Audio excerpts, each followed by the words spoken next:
Então vamos dar início aqui ao nosso estudo. Hoje temos o nosso amigo Alexandre, tá? Tá tudo A palavra bem. é sua. Obrigado. Deus te abençoa. A todos nós. Vamos fechar. Mais agradecimentos, né, que a gente tem de ter mais um dia, mais estudos, mais aprendizados. Então é tudo muito bom a partir do momento que a gente consegue ver dessa forma, que tudo são bênçãos que vêm de Deus, que tudo são oportunidades. Então é só agradecimentos mesmo e buscar a todo custo aquela fé que remove as montanhas das nossas dificuldades no dia a dia e buscando auxílio e auxiliar uns aos outros. São essas as lições que nós encontramos no Evangelho, né? Que ele vai mudando aos poucos e vai nos ensinando dessa maneira, para que possamos compreender que todos nós somos seres imortais, filhos de Deus, que ninguém tem privilégios e que todos nós temos todas as oportunidades necessárias. E hoje eu escolhi um capítulo que fala justamente da religiosidade como um todo e como ela deve ser trabalhada, que é o capítulo 26. Dai gratuitamente o que recebestes gratuitamente. Dom de curar. Restitui a saúde aos doentes, ressuscitai os mortos, curai os leprosos, expulsai os demônios, dai gratuitamente o que gratuitamente recebestes. Dai gratuitamente o que gratuitamente recebestes, disse Jesus aos seus discípulos.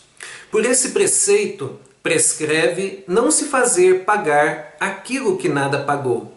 Ora, o que eles tinham recebido gratuitamente era a faculdade de curar os doentes e de expulsar os demônios, quer dizer, os maus espíritos. Esse dom lhes fora dado gratuitamente por Deus para o alívio daqueles que sofriam e para ajudar a propagação da fé. E lhes disse para dele não fazerem um tráfigo, nem um objeto de especulação, nem um meio de vida. Muito bom. Com o tempo que nós vamos estudando a doutrina espírita, nós vamos compreendendo que todos nós somos médiuns. Essa mediunidade a gente percebe. E por que a gente percebe?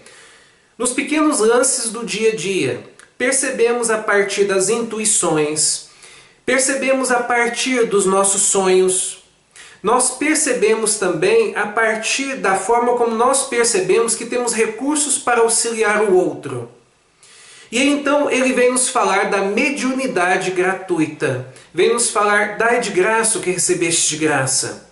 Vamos entender então o que a gente recebe de graça. Todas as oportunidades que nós temos na Terra nos são dados de graça. Na realidade, entre aspas, tem uma troca, uma única troca, que é a espiritualidade que Deus pede para nós, mas que se esforce, que trabalhe, que estude e que busque a sua evolução espiritual. É a única coisa que Deus pede para conosco, é uma espécie de acordo que nós temos para com Deus. É a única cobrança, o esforço de cada um em seu proveito próprio. Mas lembrando que na Terra, nós sabemos que a ponte que eu tenho para conseguir a minha evolução espiritual é o meu semelhante. Então quer dizer, eu quero evoluir? Quero. Então que eu lembre que todos os dons, todas as aptidões, todas as oportunidades que Deus me dá, eu devo então compartilhar para com quem? Para com o meu semelhante. E principalmente quando a gente trabalha, quando a gente fala de Deus, quando a gente fala das leis de Deus, da espiritualidade, da imortalidade, isso se chama religiosidade. E essa religiosidade não se cobra.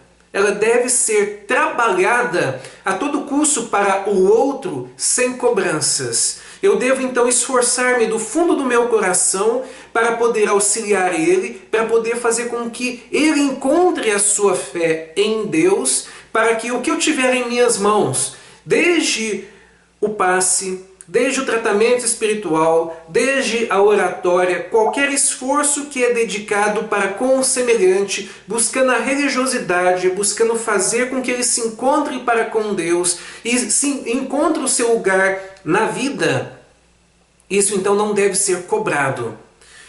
Mas nós sabemos que sempre, desde lá atrás, aqueles que trabalharam a religião, eles buscaram de alguma maneira ganhar com isso, materialmente falando, na política, mas eu não vou entrar nesse mérito.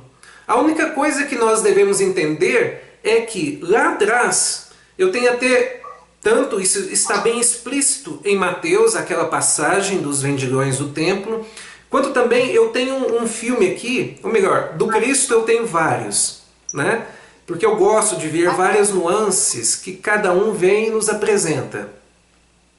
Aonde que tá? Mas tem um que é Jesus de Nazaré. Esse Jesus de Nazaré é um filme da década de 70, fizeram até uma série, ele é mais de 5 horas, mas ele é bem completo, ele é desde antes do nascimento do Cristo até após, né, a ressurreição. E ali é bem claro a parte dos vendilhões do templo. Inicialmente o Cristo então se adentra ao templo e à primeira vista ele se maravilha, porque ali ele reconhece a oportunidade de ver a casa do Pai. Eu digo oportunidade porque ele se decepciona. A partir do momento que ele entra, ele se maravilha. Mas quando ele começa a olhar pelo lado, ele vê a mão do homem. E a mão do homem naquele templo o transformou em comércio. Ali se vendia de tudo. E nós vemos então no Evangelho falar banqueiros, então vendedores de animais, provavelmente tinha de tudo, até favores religiosos, né? Favores espirituais, que nós ainda encontramos até nos tempos atuais.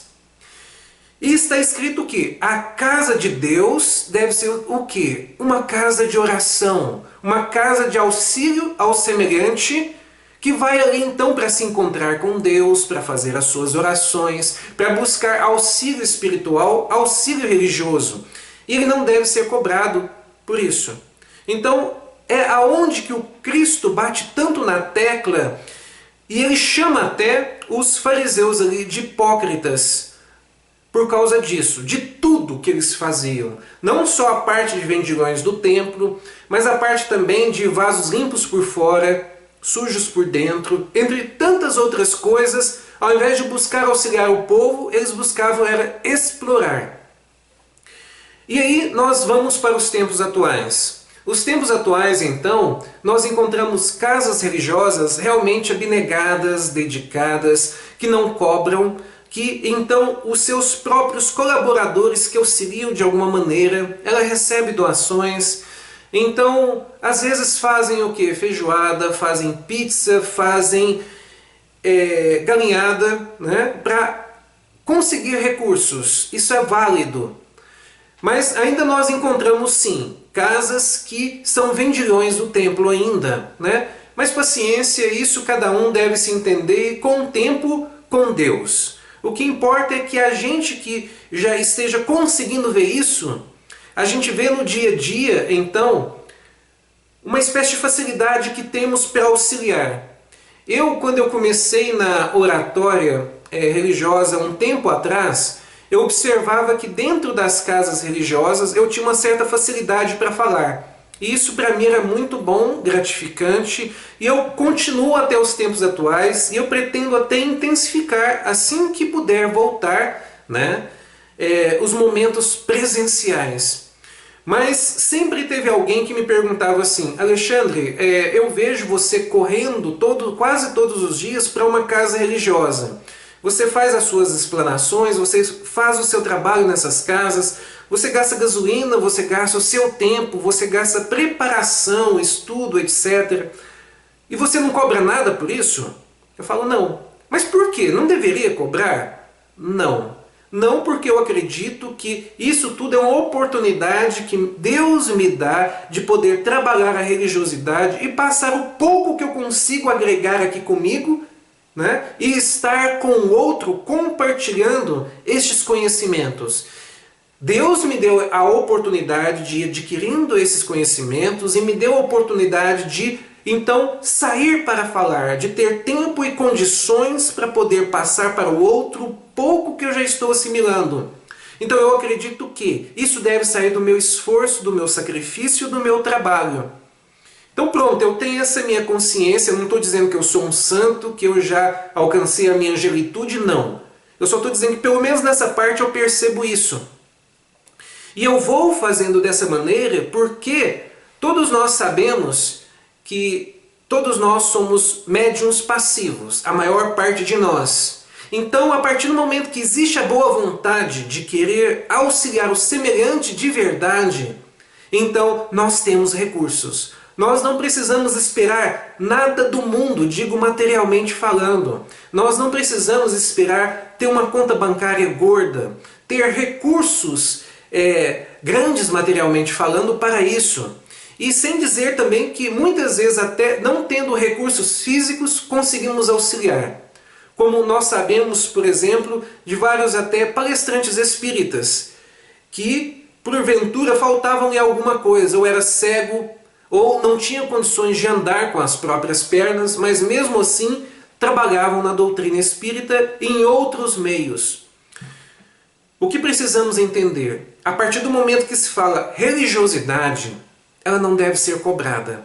A partir do momento que se fala assim, é para conversar com Deus, é para auxiliar a pessoa, o semelhante, a encontrar a sua fé em Deus. Então todos esses auxílios que a gente busca para com o semelhante, para que ele se encontre com Deus no seu dia a dia e para que ele encontre recursos de conseguir então auxílio da religiosidade e também conhecimentos espirituais, nada disso lhe deve ser cobrado. E Chico Xavier conhecia bem isso, tanto que todas as suas obras, disso nada ele ganhava em troca a não ser o conhecimento, aquele trabalho, o benefício do trabalho para com o semelhante, era a sua paga. E vem dizer claramente com aquele ensinamento que nós encontramos no Evangelho. Aquelas pessoas que buscam então a sua paga no mundo, já ganharam a sua recompensa. E Chico Xavier não esperava essa paga do mundo. Chico Xavier buscava a todo custo entender que a mediunidade, ela vem o quê? Da espiritualidade. Ela vem dos espíritos.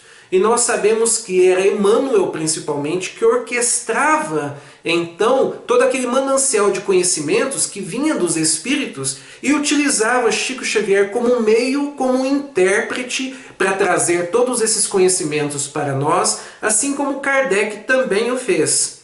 Então ali ele conversava e trabalhava com os espíritos através de médiuns abnegados e trouxe todos esses conhecimentos para nós, gratuitamente.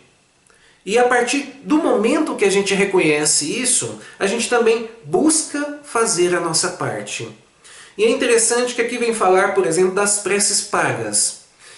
Eu acredito que ainda tem sim isso nos tempos atuais, mas era muito atual na época do Cristo. Tinha muito isso. Os fariseus, então, tanto que tem uma passagem que vem dizer assim, que eles devoravam as casas das viúvas. Quer dizer, eles entravam nas casas das viúvas e em trocas de preces, em trocas de recursos religiosos, espirituais, então eles devoravam materialmente as casas das viúvas. Quer dizer, financeiramente, né, cobravam por isso.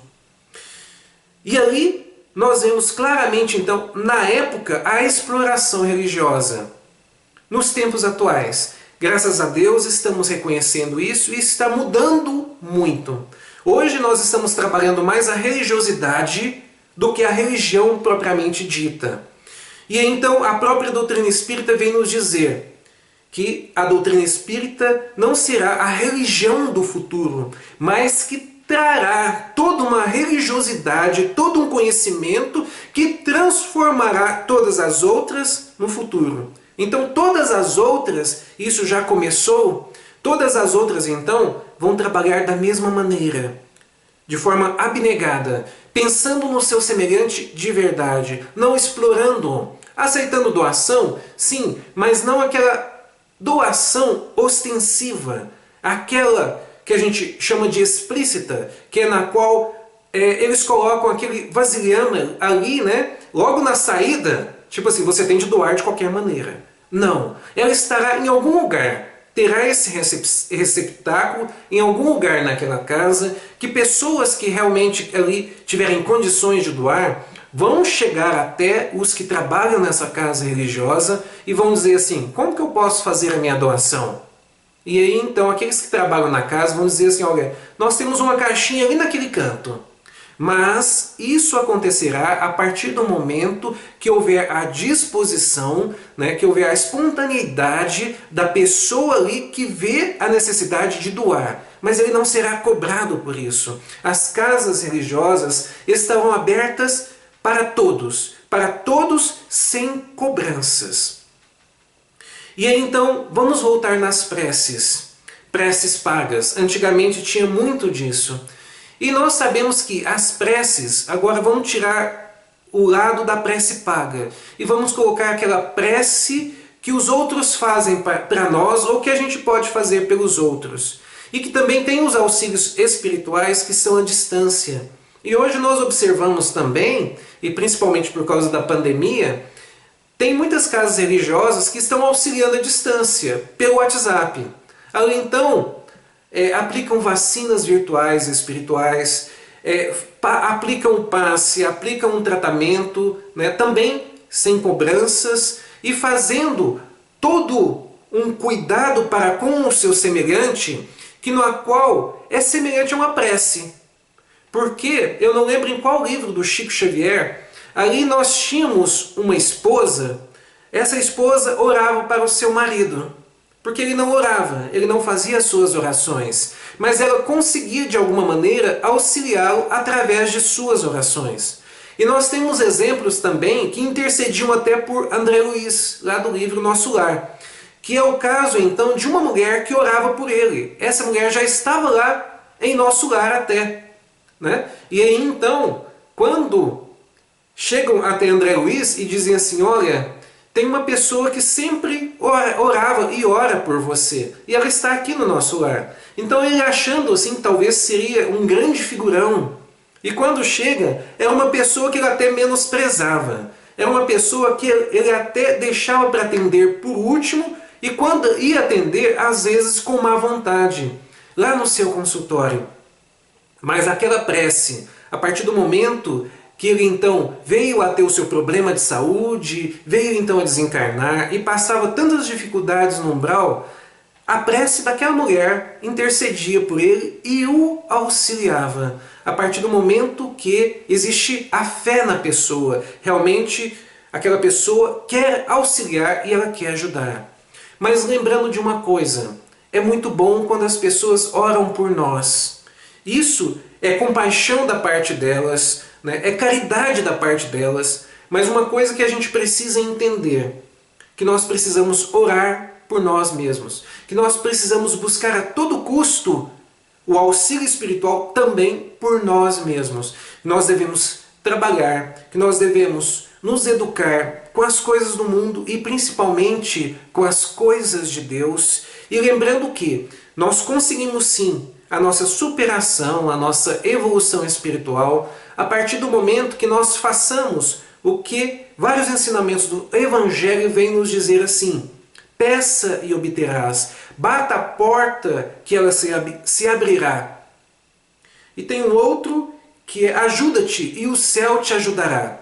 Olha só, então o tempo todo o Evangelho está sugerindo que nós devemos ter o nosso esforço próprio. Devemos ajudar uns aos outros? Devemos. Mas nós teremos mais mérito, nós teremos mais sucesso espiritualmente falando, quando nós realmente nos esforçarmos a próprio punho. Eu separei uma passagem do livro O Espírito da Verdade. Este livro ele é muito bom para acompanhar as lições do Evangelho, porque ele traz algumas ideias extras que só enriquecem cada vez mais. E eu separei o item riqueza e felicidade. Há ricos do dinheiro, tão ricos de usura, que se fazem mais pobres que os pobres pedintes da via pública. que muitas vezes não dispõem sequer de um pão. Há ricos de conhecimento, tão ricos de orgulho, que se fazem mais pobres que os pobres selvagens, ainda insulados nas trevas da inteligência. Há ricos de tempo, tão ricos de preguiça, que se fazem mais pobres que os pobres escravizados às tarefas de sacrifício. Há ricos de possibilidades, tão ricos de egoísmo, que se fazem mais pobres que os pobres irmãos em amargas lutas expiatórias, que de tudo carecem para ajudar. Há ricos de afeto, tão ricos de ciúme, que se fazem mais pobres que os pobres companheiros em prova rude, quando relegados à solidão. Lembra-te, pois, de que todos somos ricos de alguma coisa ante o suprimento divino da divina bondade, e usando os talentos que a vida te confia, na missão de fazer mais felizes aqueles que te rodeiam. Chegará um momento em que te surpreenderás, mais rico que todos os ricos da terra, porquanto entesourarás no próprio coração a eterna felicidade que verte do amor de Deus. Emmanuel. O Emmanuel, apesar dele ter sido bem claro, e eu vou só complementar, ele está falando do amor incondicional. Quando eu pratico o amor incondicional para com o meu semelhante, eu encontro a felicidade do espírito imortal. Quando eu não cobro dele, quando eu auxilio ele e quando eu principalmente consigo trocar a esmola pela caridade. Aquela caridade que realmente auxilia, aquela caridade que realmente traz a dignidade. Aquela caridade que faz com que o outro não tenha vergonha de receber o auxílio. Aquela caridade que faz com que eu realmente perceba que o outro é meu irmão. E então eu me sinto bem para com ele. E essa troca é o que tem de mais gratificante na Terra. E é o que evolui nós como espíritos imortais. Eu espero que eu tenha conseguido passar um pouquinho, esse capítulo ele é curto, né? Do dar gratuitamente o que recebestes gratuitamente, e que fala, a meu ver, principalmente da religiosidade. Que nós possamos trabalhar no dia a dia mais essa religiosidade do que a religião propriamente dita. E tanto que a doutrina espírita não se coloca como religião, mas nós podemos ter ela como a religião verdadeira dos espíritos, a religião verdadeira de Deus, porque ali não tem nenhum interesse mundano, ali só tem interesses divinos. Eu agradeço aqui de coração mais uma vez essa oportunidade. Para mim isso aqui é muito gratificante, tá? E a gente vai aprendendo cada vez mais graças a essas oportunidades que nós vamos nos dando, né? Então aqui na realidade, quem que ganhou mais com tudo isso foi eu, porque tive, né, este momento de estudo no qual eu consegui separar aqui um pouquinho de cada um, e que sou eu aqui o primeiro beneficiado com tudo isso. Então, gratidão mesmo por tudo. Um abraço a todos. Abraço, com Deus. Com Deus.